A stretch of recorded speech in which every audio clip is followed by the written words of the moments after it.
Averill Harriman and Ambassador John G. Wynant. "I do not pretend to have measured accurately the martial might of Japan," the PM wrote in his memoirs, "but at this very moment I knew the United States was in the war, up to the neck and into the death. So we had won after all." Curiously, Adolf Hitler was equally delighted about his prospects once Pearl Harbor had given him Japan as a partner. "We can't lose the war at all," he thought. "We now have an ally which has never been conquered in 3,000 years. After the news of Pearl Harbor, Churchill claimed to have slept the sleep of the saved and thankful. Actually, he stayed up until 3 talking with Wynant about what to do next, and he determined to go to Washington. 7 months earlier, on May 3rd, feeling increasingly isolated and with German submarines strangling British lifelines worldwide, he had desperately cabled Roosevelt pleading for immediate American entry into the war, a plea he had made even earlier, in June 1940, as France surrendered to Hitler. In neither case could the president intervene overtly. Americans were unready, and Congress would have resisted. Roosevelt had to inch his way toward rescue, as he did symbolically when Britain's new envoy arrived in January 1941. Greeting Churchill personally remained an unusual honor for a head of government, especially when proffered by a long incapacitated president who had done so only once before, and then, too, to emphasize his solidarity with Britain. Ambassador Halifax, once of the influential appeasement fraternity in England, had crossed the Atlantic on the battleship George V and was greeted in Chesapeake Bay, 6 miles from Annapolis, by the presidential yacht Potomac with Roosevelt aboard. Viscount Halifax then traveled into Washington with FDR. It was a precedent-shattering gesture, and Halifax was ever afterward Edward to Roosevelt. What the public did not know was that the pair, however effective their relationship would be, was a brotherhood of the disabled.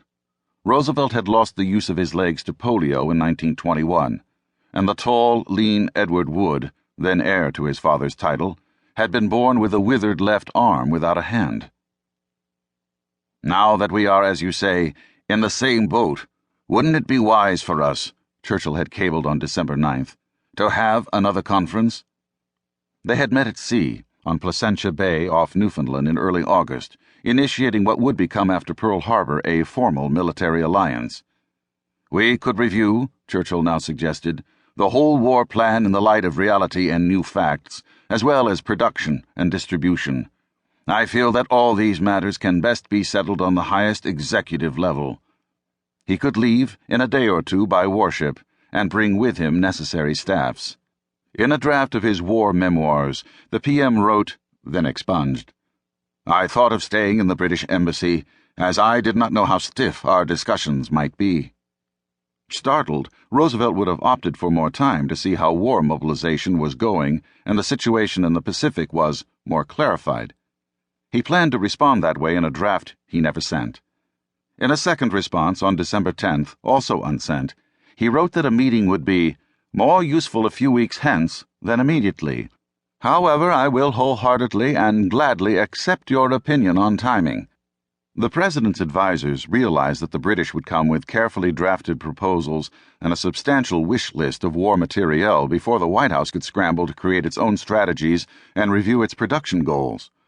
Also, there was concern over the hazards to the top levels of British government. The North Atlantic was a shooting gallery for German subs, and the Luftwaffe flew reconnaissance from French and Norwegian bases. The third presidential reply, actually sent later that day, began, "Delighted to have you here at White House. My one reservation is great personal risk to you. Believe this should be given most careful consideration, for the Empire needs you at the helm, and we need you there too." Having postponed sailing while keeping a convoy at the ready, Churchill notified those who were to travel with him and packed his bags. His formal invitation to stay at the White House came via Lord Halifax while Churchill was at sea. Although he had invited himself, a strong hint to do so had come from the President in a telegram announcing Congress's formal declaration of war on Japan on December 8th. "Today," Roosevelt had written in the naval metaphors both leaders shared, "all of us are in the same boat with you and the people of the Empire, and it is a ship which will not and